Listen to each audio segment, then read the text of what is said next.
Nah, kita masuk ke sesi yang keempat. Nah, sekarang gini, Kak, kalau misalkan tadi kan untuk dapat beasiswa yang populer atau yang besar atau yang benefitnya banyak itu kan susah ya, Kak, saingannya kan banyak ya, Kak. Sedangkan aku ini tipikal siswa yang ya biasa-biasa aja, IPK-nya juga nggak bagus-bagus amat, kemampuan bahasa juga ya tahu dasar-dasar doang gitu kan. Jangan bersedih teman-teman, karena aku ada di posisi kalian gitu. Jadi aku pun kuliah ke Jepang ini bukan pakai beasiswa yang besar seperti yang tadi aku sebutkan gitu ya. Aku di sini di-cover oleh sensei jadi beasiswa profesor, kemudian juga di sini aku memanfaatkan beasiswa-beasiswa universitas. Nah, kita bahas ya. Yang pertama, kalau misalkan teman-teman tadi di beasiswa besar itu mungkin udah mencoba tapi belum ada rezekinya, teman-teman bisa coba cari beasiswa, yang disediakan oleh, di Jepang gitu ya. Jadi sistemnya mungkin beasiswa dari universitas atau mungkin beasiswa dari private company tapi yang ada di Jepang, seperti itu. Jadi, banyaklah ya.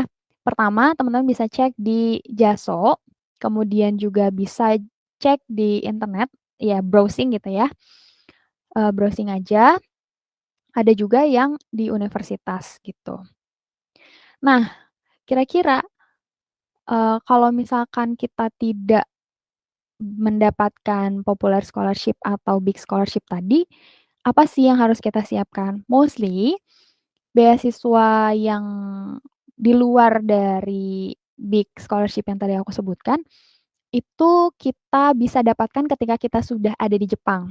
Jadi, pasti teman-teman harus punya LOA dulu. LOA ini sertifikat teman-teman diterima di Universitas Jepang gitu. Jadi teman-teman harus sudah terdaftar dulu menjadi mahasiswa Jepang, baru abis itu nanti bisa nanya-nanya di universitas kira-kira ada beasiswa apa aja sih yang buka gitu. Nah, ini pengalaman aku, jadi di tahun pertama itu aku apply atau ditawarin ya beasiswa JASO Scholarship tadi yang aku sebutkan yang semua international, student yang private yang tidak di-cover beasiswa itu akan mendapatkan beasiswa ini gitu. Jadi aman ya untuk 1 tahun. Nah, kemudian di tahun kedua aku juga daftar beasiswa lagi yang dari universitas, itu dari salah satu company yang ada di Jepang juga gitu dan biaya dan yang kita dapat juga lumayan gitu. Jadi kalau misalkan teman-teman nggak udah punya udah diterima nih di kampus yang ada di Jepang, tapi ternyata pas daftar beasiswa, ya nggak lolos, Kak, atau ya sulit lah gitu dan lain sebagainya.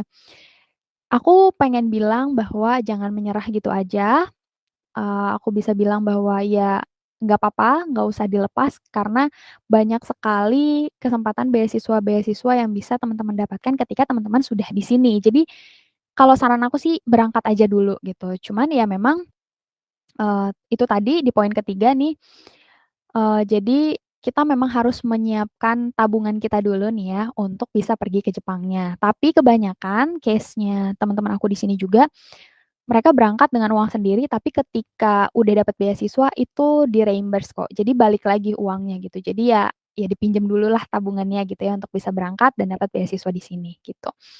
Lalu, eee, tapi keuntungannya adalah ya chance untuk bisa dapat beasiswa ini lebih besar karena ya kita hanya berkompetisi di level universitas kita aja gitu teman-teman.